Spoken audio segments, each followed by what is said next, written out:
I discovered the Sunny Pines HOA was building 96 luxury homes on my inherited farmland. But when I found my grandfather's original property surveys, their entire development suddenly became my legal property. Would you believe their shocked faces when I revealed my trap at their own community meeting? I never thought I'd have to fight for land that already belonged to me. If you enjoy stories about standing up to unreasonable HOA demands, hit that subscribe button.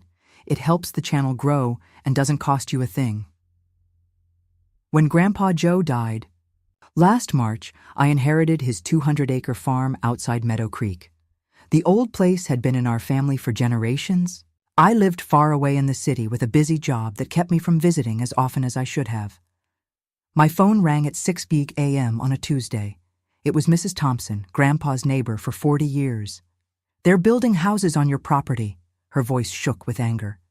"Big yellow machines started digging yesterday. You need to come quick." At first, I thought she was confused.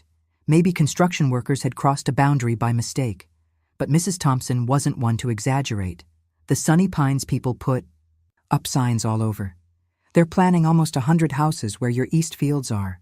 I threw clothes in a suitcase and drove straight to Meadow Creek, breaking speed limits the whole way. 5 hours later, I turned onto the dirt road leading to Grandpa's farmhouse. The familiar path felt different now. The peaceful countryside was interrupted by the rumble of heavy machinery. Dust clouds rose above the trees. As I crested the hill overlooking the eastern section of the property, my heart sank. A fleet of bulldozers and excavators tore into the soil where Grandpa used to grow corn and soybeans. Workers in hard hats moved around like ants, marking areas with bright orange spray paint. A large sign stood near the road. "Future home of Sunny Pines East, 96 luxury homes starting at $450,000. I parked my car and walked toward a woman standing apart from the workers. She wore spotless beige pants and a crisp white blouse despite the dusty surroundings. Her hair was perfectly styled, and she held a clipboard while talking on her phone. "Excuse me," I said when she finished her call. "What's happening here?" She looked me up and down like I was a door-to-door salesman interrupting her day. "We're preparing for residential development." Her voice was practiced and smooth. "Diane Reynolds, Sunny Pines Homeowners Association president." She extended her hand without warmth. "This is my land," I said, ignoring her handshake. "My grandfather, Joe Miller, owned this farm. He passed away recently, and I inherited it." Diane's smile didn't reach her eyes. "There must be some misunderstanding. Sunny Pines Development purchased this parcel last year. We have all the necessary permits and approvals." "That's impossible. My grandfather would never sell this land." "Perhaps he didn't tell you." She sounded almost sorry for me. "The sale was finalized 9 months ago. We've been planning this expansion for years." My mind raced. Grandpa had been sick during his final months, but his mind remained sharp. He wouldn't have sold his beloved farm without telling me. Something wasn't right. "I need to see those documents," I demanded. "You're welcome to contact our legal department." Diane handed me a business card, "but I assure you, everything is in order. Now, if you'll excuse me, we have a schedule to maintain." She turned away, already dialing another number on her phone. Stood there feeling helpless as machines continued to tear up the soil that had fed my family for generations. Back at the farmhouse, Mrs. Thompson waited on the porch with a pitcher of iced tea and a worried expression. "They started showing up with measuring tools about 3 months ago," she explained. "Your grandpa was furious. He kept saying they had no right, that they were trying to steal what wasn't theirs." "Did he mention selling any land?" I asked. "Never. Joe swore this farm would stay in your family forever." Mrs. Thompson's eyes watered. "The day before he went to the hospital for the last time, he was looking through his old office. Said he needed to find something important to protect the farm. Grandpa's office remained untouched since his death. I hadn't had the heart to go through his things when I briefly visited for the funeral. Now I needed answers. The small room smelled of pipe tobacco and old books.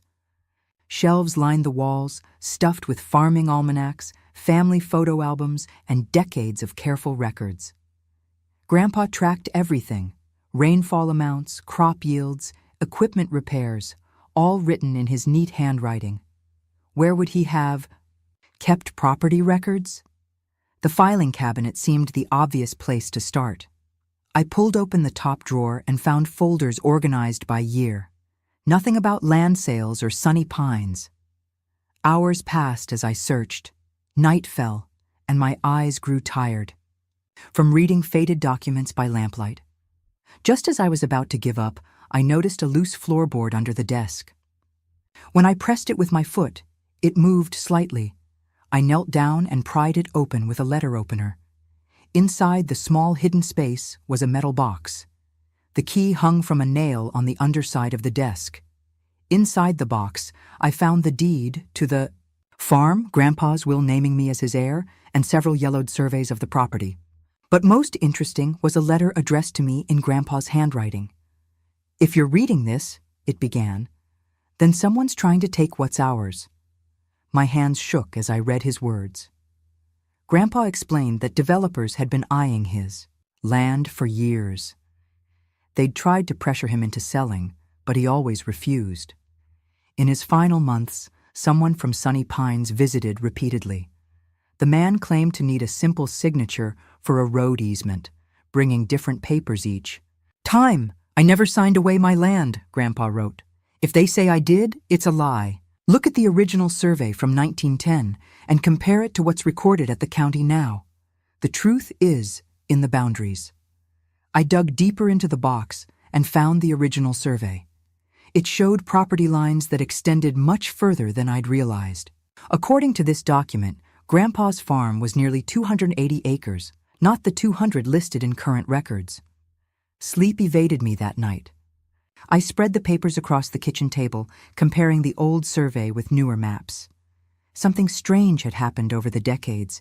The eastern boundary had shifted, reducing our land. It wasn't just the area under construction.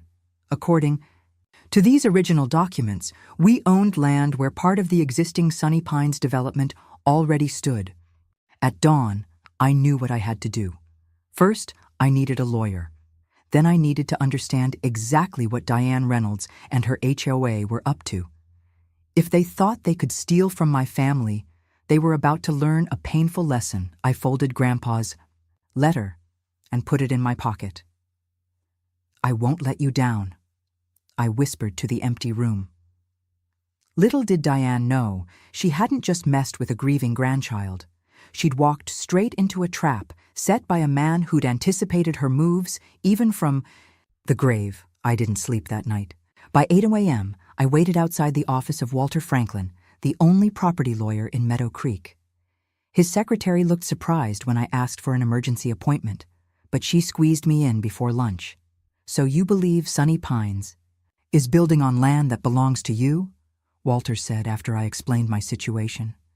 He was older than I expected, with thick glasses and a bow tie that seemed from another era. I spread the documents across his desk. "These are the original surveys from 1910, updated in 1978.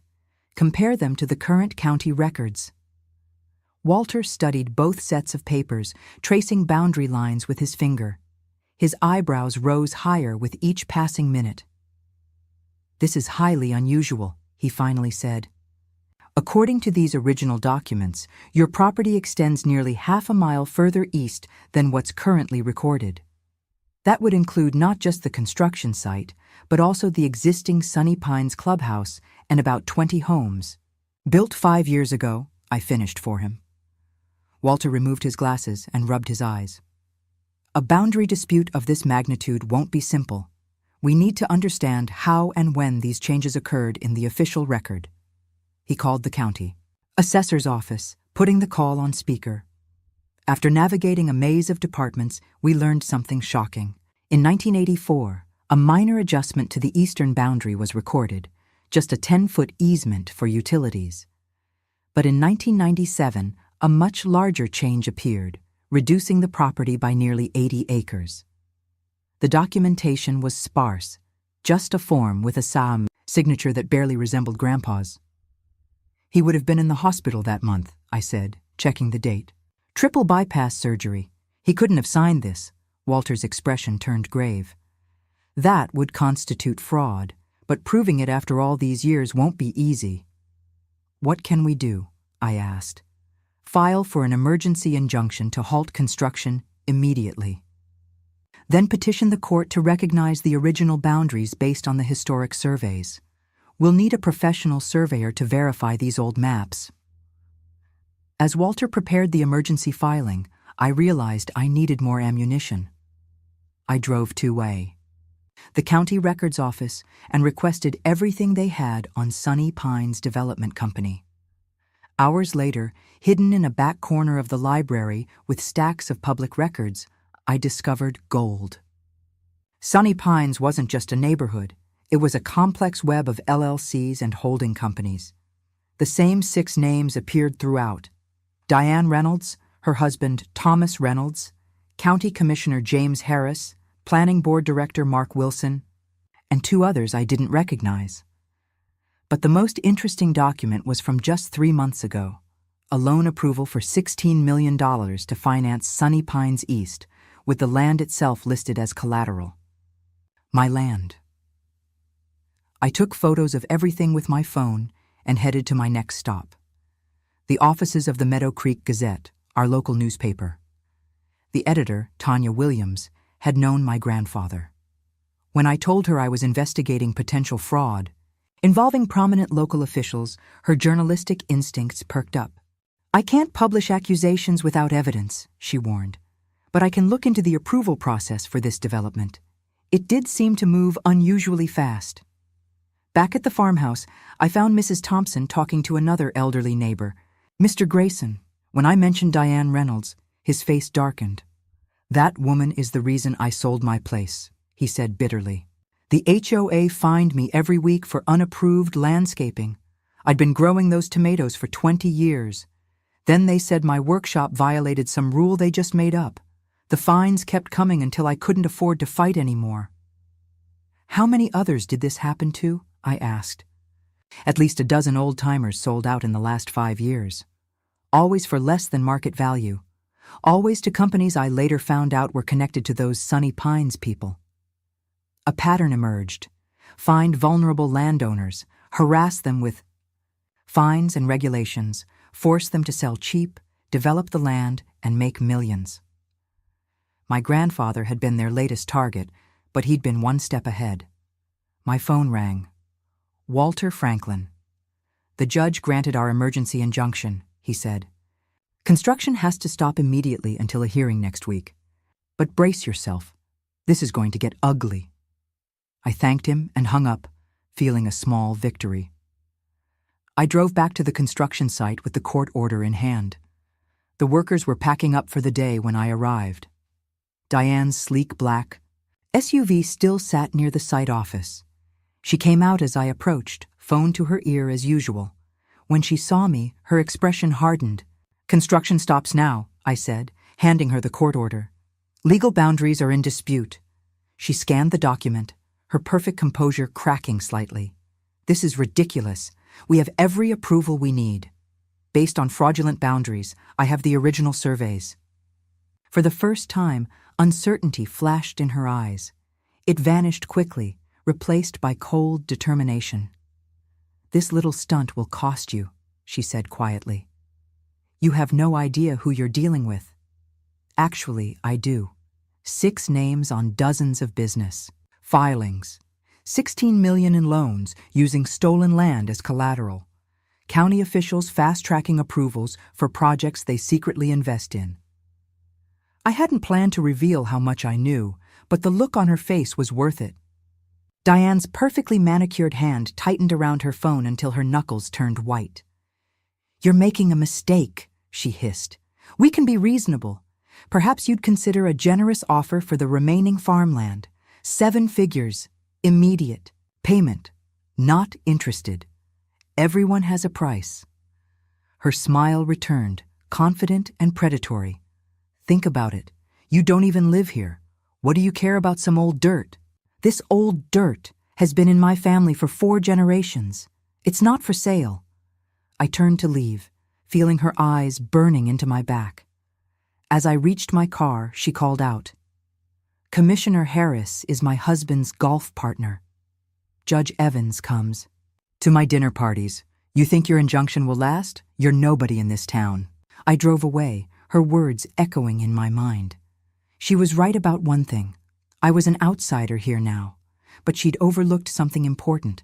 Grandpa hadn't been. He'd lived in Meadow Creek his entire life, knew everyone, and was respected, even by those who disagreed with him. And he'd left me more than just land. Back at the farmhouse, I returned to his office. If Grandpa had anticipated this fight, what else had he prepared? I searched more carefully, examining every folder, every notebook. In an album labeled Community Picnic 2018, I found dozens of photos of Grandpa with neighbors, local business owners, and families who'd known him forever. Each photo had names written on the back. These weren't just memories. They were connections, people who might stand with me against Sunny Pines. My phone buzzed with a text from an unknown number. "Parking violation at your property. Fine, $500. Sunny Pines HOA compliance." Attached was a photo of my car parked at Grandpa's farm, my own property. This was how it started, the pattern Mr. Grayson had described: harassment by paperwork. But unlike the others, I knew their game now. And I had something they didn't expect, Grandpa's secret weapon, still hidden in his files, waiting for the right moment.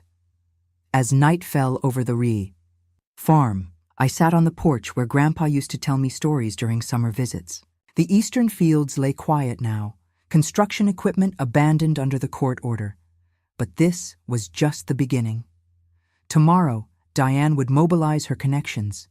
The real fight was coming. What she didn't realize was that I'd found more than just property surveys in Grandpa's hidden box.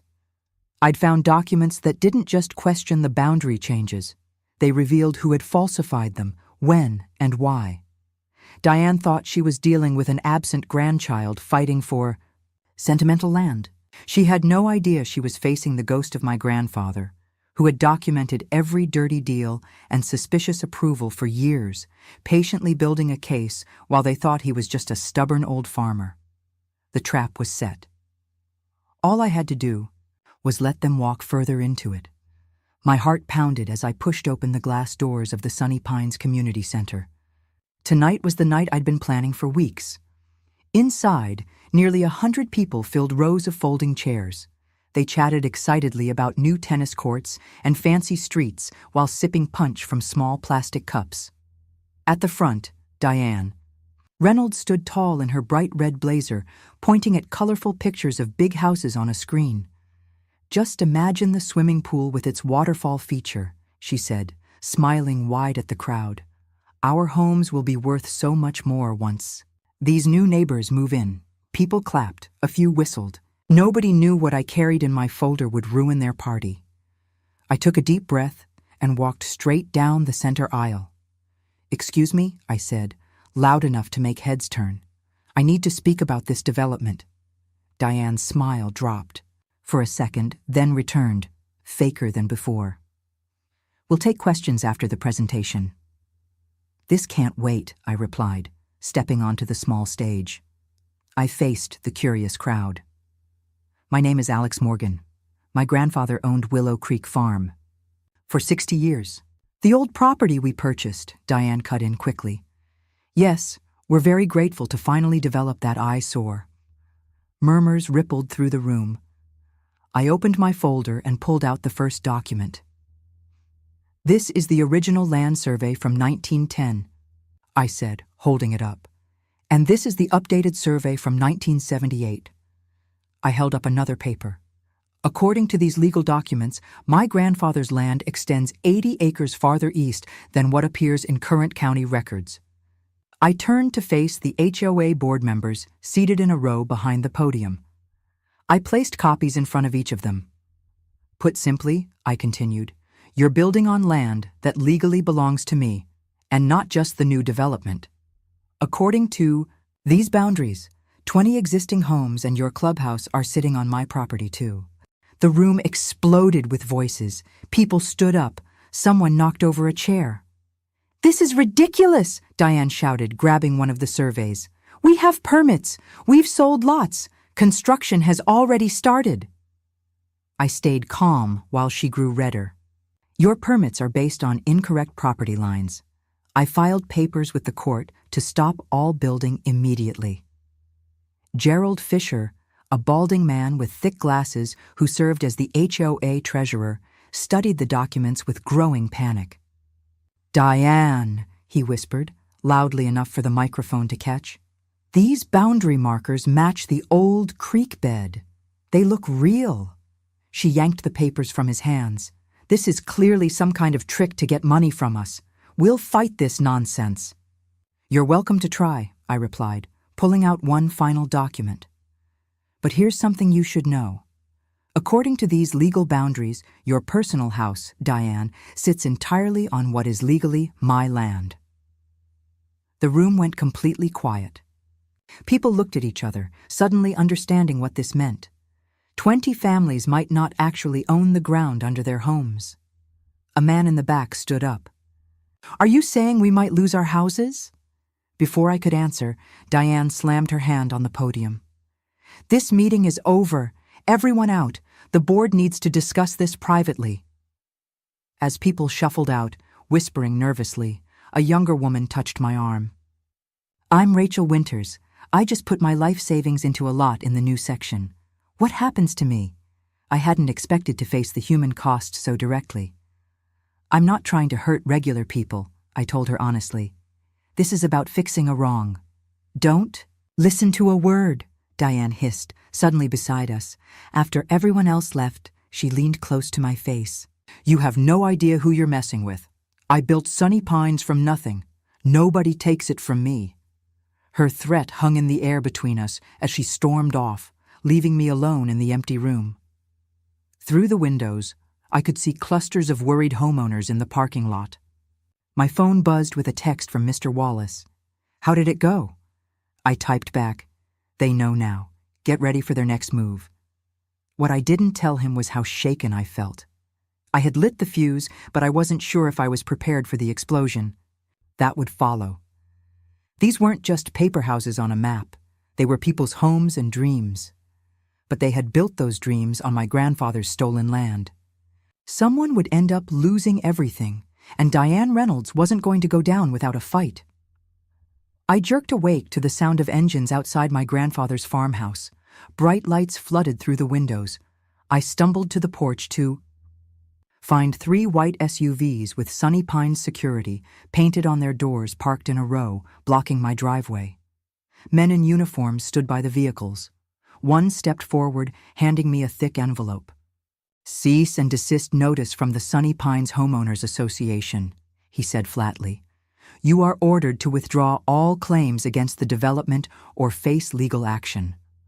I tore open the envelope. Inside was a letter claiming my documents were fake and that I was attempting to commit fraud. They demanded I pay for damages to the community's reputation. "You can't be serious," I said. The man shrugged. "Just delivering the message. Have a nice day." He returned to his vehicle, but none of them left. I tried to leave for breakfast in town, but discovered they had placed large concrete blocks across the end of my driveway overnight. "Sorry, sir," one guard said without looking sorry at all. "This access point hasn't been approved by the development committee. It's been closed for safety reasons." I was trapped on my own property. I called the sheriff's office, but was told they couldn't help with a civil dispute and suggested I get a lawyer. My phone rang. Diane's name flashed on the screen. I hadn't given her my number. "Good morning," she said sweetly when I answered. "Enjoying the view?" "This is harassment. You can't block access to my property." Actually, according to county records, the real ones. That driveway crosses Sunny Pines common areas. We're within our rights to control access. "You know those records are wrong." She laughed. "Let me explain how this works. The county commissioner plays golf with my husband every Sunday. The building inspector's daughter works for my real estate company. The water department supervisor lives in Sunny Pines. I felt my stomach drop as she continued. By tomorrow, your farmhouse will be cited for at least 15 code violations. Your water might get shut off due to maintenance issues. Local contractors won't return your calls because they know better than to cross me. That's illegal, I said. That's small-town politics, she replied. You can't win this, but I'm reasonable. Drop your claims, sign over the disputed acres, and this all goes away. I'll even throw in a nice payment for your trouble. This isn't about money. It's always about money, dear. Think it over. You have until tomorrow. She hung up. I stared at my phone, then at the security vehicle still parked outside. They weren't leaving. True to Diane's word, by afternoon, a county inspector arrived to examine the farmhouse. He found problems with everything: the wiring, the septic system, the porch railings. He handed me a list of violations that would cost thousands to fix, all needed immediately. As he left, another truck arrived. Workers put up signs along my property line: future home of Sunny Pines East. Luxury living coming soon. My water pressure dropped to a trickle. When I called the utility company, they claimed there was maintenance work happening and couldn't say when it would be fixed. I tried ordering pizza delivery for dinner. The driver called to say he couldn't find my address, though delivery had never been a problem before. I was being cut off step by step. That night, I sat on the porch in darkness, watching the security lights sweeping across the fields where my grandfather had once grown corn. Their bulldozers sat silent in the distance, waiting to continue destroying his legacy. My phone lit up with a message from Mr. Wallace. They've filed a countersuit claiming your documents are forged. Court date set for 3 months from now. They'll keep building in the meantime. 3 months. By then, the houses would be half finished. The damage would be done. I scrolled through my contacts, looking for anyone who might help. A name caught my eye: Janet Rivera, a reporter for the local newspaper. We'd gone to high school together. I hadn't spoken to her in years, but maybe, as I considered calling her, headlights appeared on the long driveway. A car carefully maneuvered around the concrete barriers and approached the house. I tensed, wondering what new trouble Diane was sending my way. The car parked, and a familiar figure stepped out: Gerald Fisher, the HOA treasurer who had examined my documents at the meeting. I shouldn't be here, he said nervously, glancing back at the security vehicles in the distance. If Diane finds out, why are you here? I asked. He pulled out a flash drive from his pocket. Because what she's doing isn't right. I've been keeping the HOA books for 7 years. There are things you should see. I invited him inside, away from watching eyes. At my kitchen table, he opened his laptop and showed me financial records, meeting minutes, and emails. Diane and the board have been using HOA funds like their personal bank account, he explained. Special fees that disappear, contracts that go to family members, reserve funds that get invested inside their businesses. Why show me this? I asked. Because I'm not the only unhappy homeowner, Gerald said. Many of us are tired of her rules and her control. When you showed up with those property documents, it was the first time I've seen her scared. He pointed to a spreadsheet. Look at these special assessments from last year. Every homeowner paid $2,000 for road repairs. The actual work cost half that amount. The rest vanished. That's theft, I said. Gerald nodded. And there's more. The 20 homes you said are on your land? The people who live there have been complaining about drainage problems for years. Diane keeps promising fixes, but nothing happens. Now we know why. She knew those houses might not legally belong to the HOA. As we talked, my phone buzzed with texts from numbers I didn't recognize. We support you against Diane. The Millers, 42 Sunny Pine Lane. She fined us $500 for planting vegetables instead of flowers. Can we help? Jackson family. Our children's playground equipment was removed without notice. We want to join your fight. The Rodriguez's Gerald smiled slightly. I may have shared your number with a few friends. For the first time since this battle began, I felt hope. Diane had power, connections, and money, but she had also made enemies, many of them. "We need a plan," I said, "and I think I know where to start." As Gerald left, carefully driving past the security vehicles, I watched a light rain begin to fall on the half-built houses in the distance. Diane thought she was punishing me into submission. Instead, she had just helped me find the allies I needed to win this war. Tomorrow would be different. Tomorrow, I would stop playing defense. My grandfather always said, "The best trap isn't one your enemy walks into, it's one they help you build without knowing it." Diane had just handed me the final pieces I needed. My water got shut off yesterday. The electricity followed this morning. I stood in my grandfather's kitchen, looking at spoiled food in the warm refrigerator. Diane Reynolds thought she could bully me off my own land by making life unbearable. She had another thing coming. I grabbed my notebook and headed out. If Diane wanted war, I needed allies. The first person I visited was Mrs. Thompson, who answered. Her door in a flowered housecoat. "They shut off your utilities?" she gasped. "That's illegal." "So is building on my land," I replied. "But Diane has friends at the county office. I need to know who else might hate the HOA as much as we do." "Mrs." Thompson's eyes lit up. "Oh, honey, grab a chair. This might take a while." She gave me 15 names, families who'd been fined for the wrong color mailbox, elderly couples threatened with liens for having grandchildren visit too often, a single mom who couldn't afford the $900 fee for putting up a small fence to keep her toddler safe. I spent the entire day knocking on doors throughout Sunny Pines. At first, people were scared to talk. But when I showed them my property documents, something changed. Hope replaced fear. Sarah Jenkins, whose garden had been forcibly removed, invited me in for lemonade. Diane made my husband dig up our tomato plants because vegetables weren't aesthetically pleasing, she said, hands shaking with anger. "We got a $500 fine. My husband works 2 jobs already."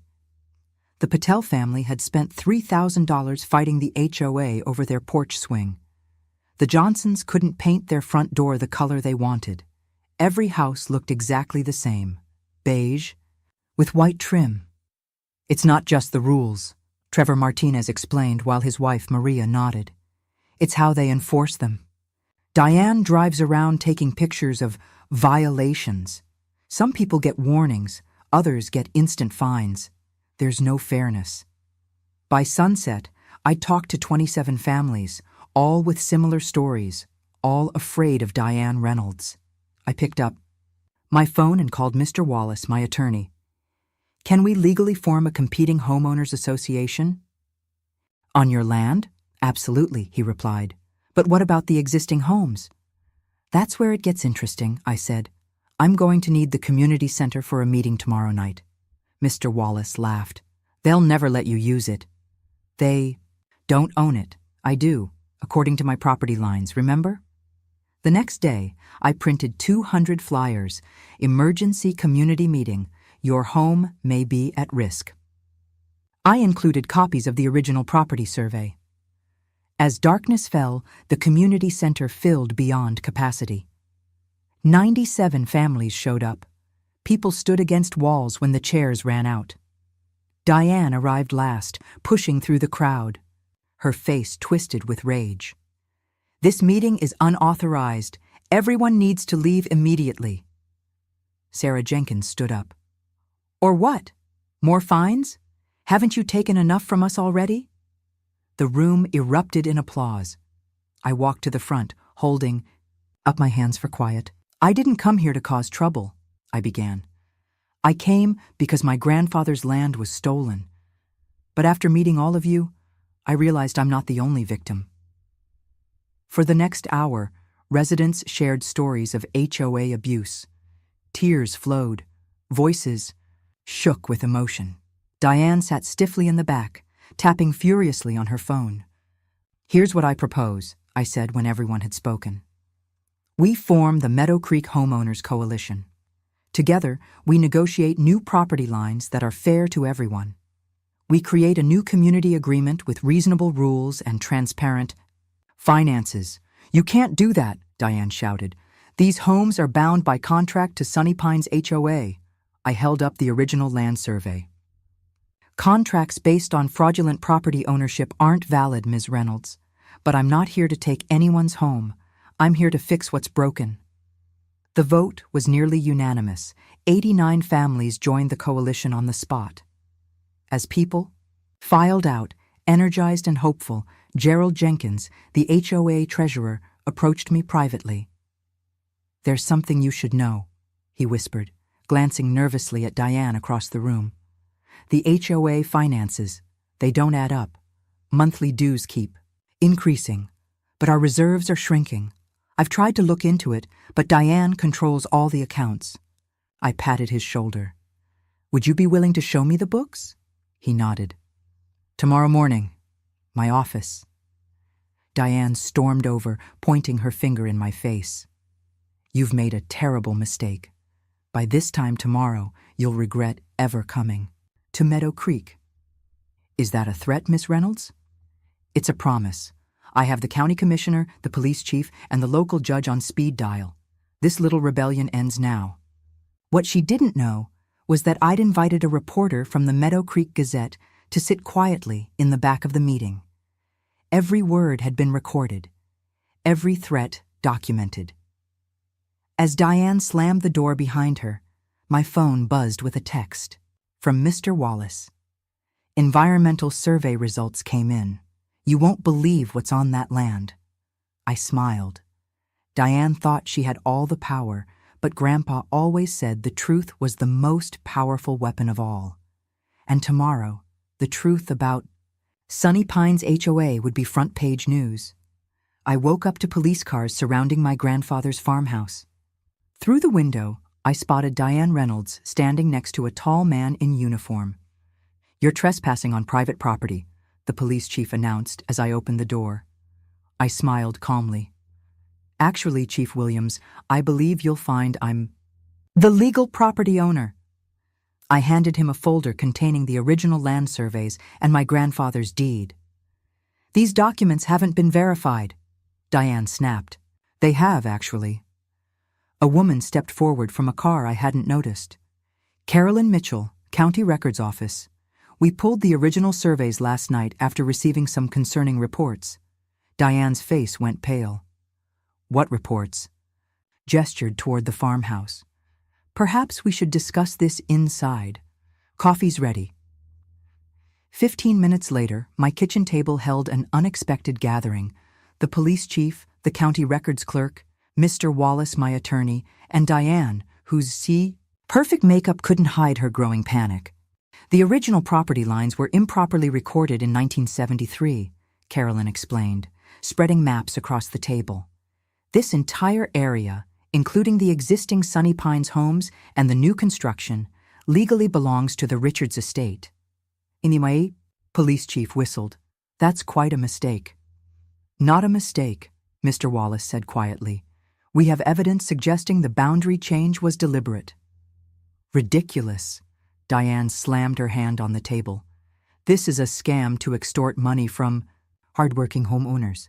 "Speaking of money," I said, sliding a folder toward the police chief, "Gerald Jenkins provided these financial records yesterday. 3 years of Sunny Pines HOA accounts." As the chief flipped through the pages, his expression darkened. "Ms. Reynolds, can you explain why $427,000 in homeowner dues was transferred to Sunshine Consulting LLC?" "That's our legitimate management company," she replied stiffly. "Registered to your son-in-law," I added, "along with 4 other companies that charge the HOA for services, landscaping, security, maintenance, legal counsel, all going to businesses owned by your family members." The chief closed the folder. "Ms. Reynolds, we're going to need you to come down to the station. This is absurd. Do you know who I am? My husband plays golf with Judge Harrington every Sunday." As the chief led a protesting Diane out, Carolyn turned to me. "What happens now? Those people's homes?" "I have no intention of evicting anyone," I assured her. but the development needs to stop until we can properly survey the wetlands. By afternoon, construction had halted. Local news vans lined the street outside the farmhouse. My phone rang constantly with calls from worried homeowners. I called an emergency town hall meeting for that evening. The local high school auditorium was the only space large enough. Nearly 400 people packed the room. Existing homeowners, construction workers now without jobs, county officials, and curious locals. Fear and anger filled the air. I took a deep breath and stepped up to the microphone. My name is Richards. This was my grandfather's land. I didn't come here looking for trouble. I came to honor his legacy. Shouts interrupted me. What about our homes? We'll sue! My life savings is tied up in that house. I raised my hands. Please, I'm not here to take anything from you. In fact, I want to offer a solution that benefits everyone. The room quieted slightly. I continued. First, all existing homeowners will receive proper legal deeds to their property. No one will lose their home. Murmurs of relief spread through the crowd. Second, the new development will be redesigned to protect the wetlands that my grandfather cherished. These aren't just swamps. They're critical habitats and natural flood protection for the entire area. I clicked to the next slide, showing Grandpa's environmental studies. These wetlands are home to 3 endangered species. Building on them isn't just wrong, it's illegal under federal law. A man stood up. I put my life savings into a lot in the new section. What happens to my investment? Fair question. We're establishing a property exchange program. Anyone who purchased in the protected area can swap for an equivalent lot in the redesigned development. No one loses their investment. For the next hour, I outlined my vision. A community that balanced homes with nature. Transparent governance, reasonable rules, fair fees that actually went toward community improvements. Toward the end, Sarah Jenkins took the microphone. I've lived under Diane's rules for 8 years. I couldn't paint my door blue. I couldn't grow tomatoes. My kids couldn't play outside after 7 p.m. because it violated the noise ordinance. She looked around the room. Is that really the community we want? By the time the meeting ended, we had over 300 signatures supporting the new Meadow Creek Community Association. Even some of Diane's former allies joined, including Gerald, who agreed to help untangle the financial mess.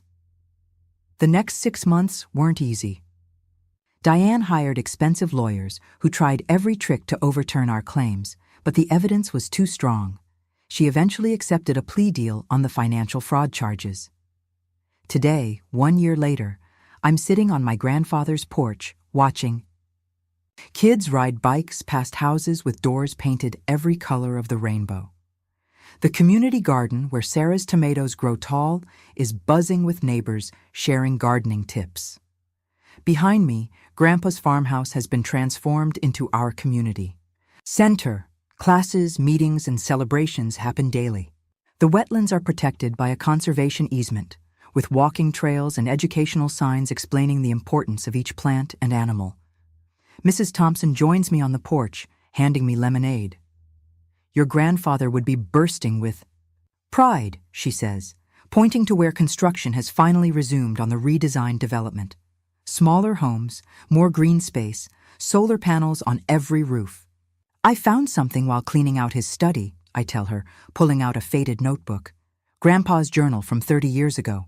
He fought the original developers back then, too, when they first tried to build on the wetlands. Mrs. Thompson smiles. He always said you were just like him, stubborn as a mule when fighting for what's right. In the distance, a blue heron rises from the protected marsh, soaring above homes where people now live in harmony with the land. Sometimes the best trap isn't about catching someone doing wrong. It's about showing them a better way to do right.